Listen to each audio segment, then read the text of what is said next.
আমাকে অনেক কিছু সুযোগ সুবিধা দিচ্ছে, কিন্তু দিন শেষে আমার ঘরে কতটুকু ব্যালেন্স হয় এটাই আমার দেখার বিষয়।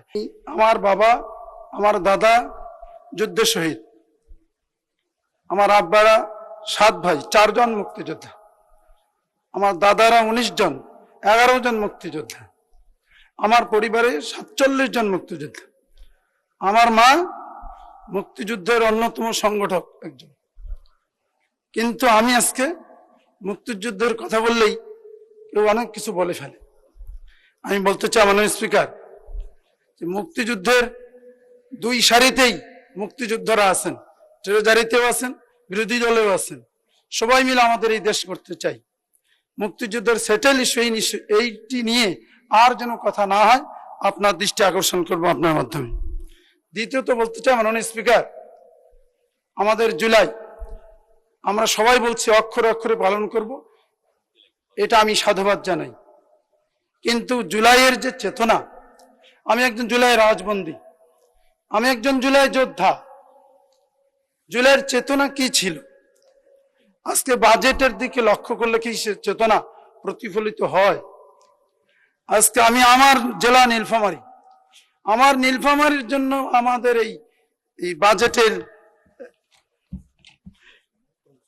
9,38,000 কোটি টাকার মধ্যে আমার নীলফামারীর জন্য কতটুকু, আমার রংপুর বিভাগের 8টি জেলার জন্য কতটুকু, এই বিভাজনটুকু কিন্তু বাজেটের মধ্যে আমি পাইনি মাননীয় স্পিকার। আমার মনে হয় আগামী দিনে বাজেট প্রস্তাবনার সময় এই বিষয়গুলো সুনির্দিষ্টভাবে হওয়া উচিত। যেভাবে মন্ত্রণালয় ভিত্তিক বাজেটগুলো আছে খাতওয়ারি, সেইভাবে যদি জেলা ভিত্তিক, কিছু কিছু ক্ষেত্রে উপজেলা ভিত্তিকও যদি কিছু আমরা বিন্যাস করতে পারতাম, তাহলে আমরা বুঝতে পারতাম আমি কতটুকু এগিয়েছি।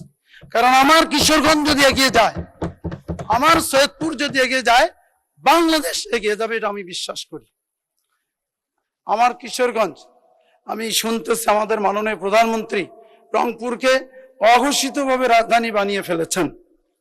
সেই রাজধানী যদি হয়, আমার সৈয়দপুর হবে উত্তরবঙ্গের শিল্পের রাজধানী, আমার কিশোরগঞ্জ হবে, আমার রংপুর হবে উত্তরবঙ্গের কৃষির রাজধানী। সেটাও অঘোষিতভাবেই ঘোষিত হোক।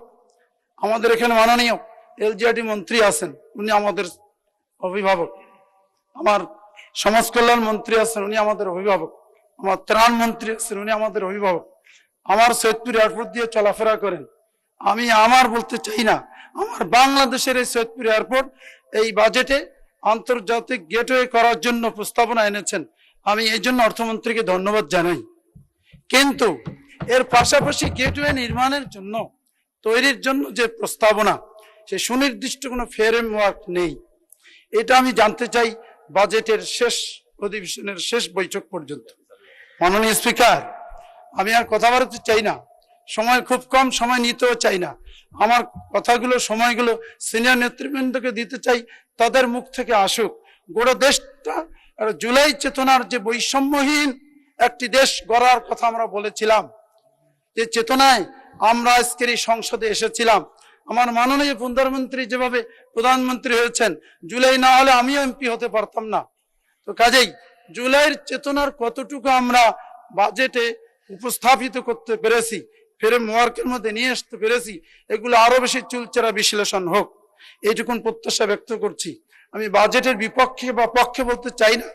অর্থমন্ত্রীর বাজেট তৈরির ক্ষেত্রে যে কারিগরি বিষয়গুলো ছিল, এইটাই যখন আমি পড়াশোনা করতে গেলাম, ভাবলাম যে এর বিপক্ষে আমার কথা বলা আমার জন্য ছেলেমি সুলভ হবে।